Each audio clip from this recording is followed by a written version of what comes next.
waxaanu fadhinay gabadha caanka ah ee la yidhaahdo Xaliimo Khaliif Magool gurigeeda.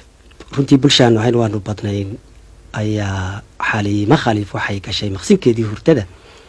kadibna anigu waxaan ka mid ahaa raggii goobta fadhiyay. way ii yeedhay waxay tidhi markii aan u tegey bal waraaqdan iyo akhri. waraaqdu far carabi bay ku qoran tahay, qalin cas bay ku qoran tahay. intaanan Xaliimo waxu maqashiin horta aniga waraaqdii hoos u akhriyay. wax yaab leh baa igaga soo baxay. waraaqda waxaa soo diray nin Suudaaniya. Xaliimo u soo qoray. Xaliimo aad u jecel yahay. waxyaabaha runtii ninkaa ku dheeraaday ee maaragtay uu ka seexan waayey waxaan u malaynayaa unkoo waxaa ka ahaa codka Xaliimo Khaliif. ujeedooyin fara badan ayaa waraaqda ku qoraa, laakiin balaan ka soo qaato inta halka kan looga baahan yahay. hadalkiisii markuu soo gabagabeeyey ninka waraaqda soo qoray dalka Suudaan ka soo qoray wuxuu yidhi kalgacaylka dartii ha u qaadan khadka cas waraaqda ku yaala inuu yahay inaan qalin cas oo iibsaday oo waraaqda kugu soo qoray. Magoolay ma rumaysanaysaa inaan xididadayda mid daluushay oo aan dhiig ka soo qaaday oo aan qalin ku shubay oo aan kadibna waraaqda kugu soo qoray. cajiib. hadda waxba ku dardari maayo. Xaliimo Khaliifna way nooshahay. runtii waa sidii ay sheekadu galabtaas ay u dhacday. cajiib. waa yaabay. anigaa isweydiiyey oo bahalku ma heerarkan u gaadhaa oo ma siday u suura gelaysaa in xididadaada mid ka mida la daloosho dhiig laga soo qaado oo talow qofku markuu heerkaaba gaadhay sidaa yeelo sidee buu u qiimeyn karaa qofka waraaqda loo soo qoray oo talow ummadeennu halkay ka joogtaa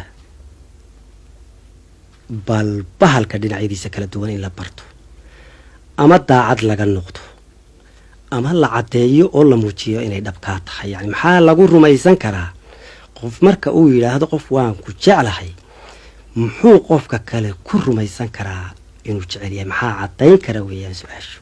hees tuduc ama laba tuduc oo heestan ka mid a ayaan berigaa ka tiriyey warqadda iyada ah, laakiin wakhti dambe oo aan arkay mawduucaasi inuu aada xiise u leeyahay ayaan kordhiyey.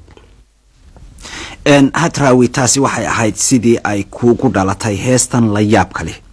jacayl dhiig ma lagu qoray, weli dhuux ma loo shubay, qofna saanta dhabarkiyo ma u dheegay feedhaha, dhabannada cad laga jaray, hadalkii ma lagu dhigay, xinjiraan isdhalan rogin, midabkeedu dhiin yahay, laga dhuray halbowlaha, weli dhiil ma lagu shubay, laba mays dhansiiyeen sida dhayda xoolaha, dhagdhag ma wadaageen, weli laba isdhaarsaday, berya dhacan nasiib iyo dhulku kala cilaalaa, subax dharabku kowsaday, dhedaduna cudoon tahay, cidla aan dhir mooye wax dhaqaaqayaa jirin, jabaq ma isku dhaadeen. laba qofoo aada isu jeclaayoo waayuhu kala kaxeeyeenoo kala tegayoo laga yaabo inuu ninkii sidii caadadu ahaan jirtay uu dhoofay, tacabiray, meel kale u kacay. gabadhiina isagii markay arki weyday ay ka irdhowday dadkii kale iyo guryihii, kadibna ay baydaday, hawdka iska gashay, ugaadha ka mid noqotay, weheshatay cidlada iyo foorida galoolka iyo bahalaha amtooda. yani ma samaysatay degaan cusub iyo saba cusub iyo duni cusub iyo saaxiibo cusub.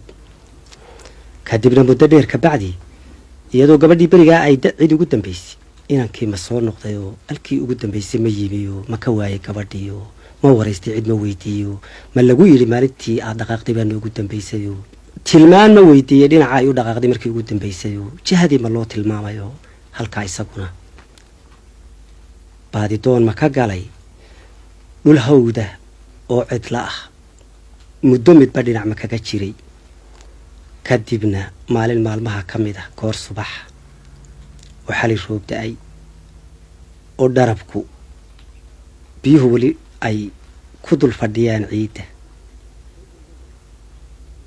oo dhedadu ay doogga iyo caleenta saaran tahay gabadhiyo iskeed isaga socota oo intii ay tiqiina mooye ay hawdkan iyo cidladan ku baratay mooyaane cid kale filaynin dabadeeda sanqadh ma ka dhaadi ma istidhi waa bahal ma jalleecday mise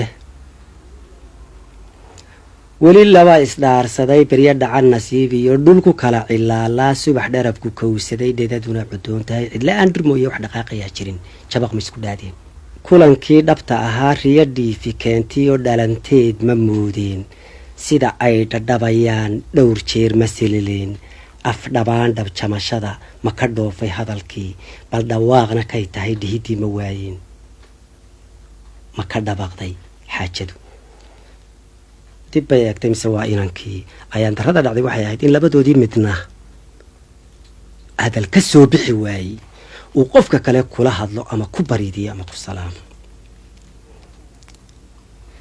ilma dhalatay xiisuhu sida dhibic mahiigaan ma ka qubatay dhaayaha ma ku qoyey dharkoodii naxariis ma dhidideen iyagoo dhan qalankii dheeldheeli mooye dhegna aanay kaga jirin kolba erey dhexroorkiiyo dhumucdii ka maqan tahay dhidfinaya keligii kadib 10 dharaarood carabkiiyo dhan xanagii dhirin dhiris ma ku heleen dabeedna 10 maalmood bay ku qaadatay inta labadii qof oo wax hadalihii ka soo baxo oo weliba hadalka 10 cisho ka bacdi ka soo baxayna aanu ahayn mid hadal buuxa aanu ahayn hadba erey barjaban ama erey maroora